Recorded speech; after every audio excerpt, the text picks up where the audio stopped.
Let's cut the nonsense. Max Verstappen didn't just lose in Miami, he took notes.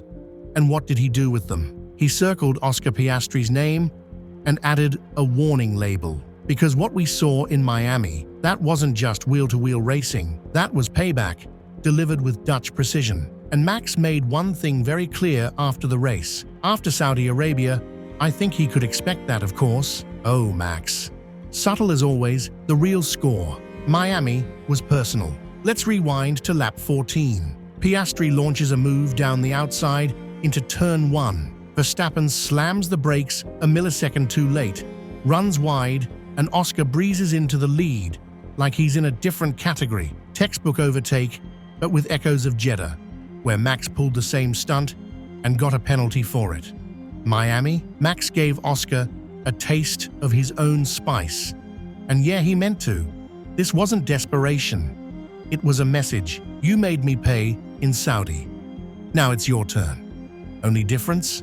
Piastri made it stick. And Max? He had no answers. 0.0 chance. The most honest Verstappen interview in years. Let's appreciate how rare this is. Max Verstappen, Mr. Dominance, looked straight into the camera post-race and said it just wasn't good enough. 0.0 chance. When was the last time he said that? Probably never. I had nothing to lose anyway, so had a bit of fun. I couldn't make anything more out of it. That's not defeat. That's resignation. From a guy who usually only resigns other drivers to the gravel trap. Red Bull is spooked, and it shows. When the VSC dropped and George Russell jumped Verstappen in the pits for a cheap P3, Max didn't flinch. Why? It doesn't matter all that much whether you finish 3rd or 4th. Excuse me? From a guy who built an empire on perfectionism, that's code for I'm fed up. Red Bull knows it too.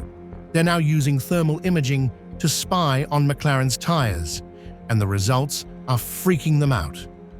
Many blue areas around the brake vents, they say. Impossible to cool tires that well with just air, they say. That's right. McLaren's tire temps are so under control, Red Bull is looking for magic. And while the FIA cleared them of water cooling conspiracy theories, Zach Brown cheekily showed up in Miami with a tire water bottle. That's not PR, that's psychological warfare. If you look at that gap, Max is done sugarcoating. Despite bringing a new floor upgrade to Miami, Verstappen was asked if it made a difference. His answer, if you look at that gap, not 40 seconds behind. That's not a deficit, that's a demolition. And when Max starts speaking with that kind of bluntness, it means Red Bull knows McLaren isn't just a threat. They're the new benchmark. They have a massive advantage. Incredible tire management, Max added. And he's right. McLaren isn't fast despite high temperatures. They're fast because of them.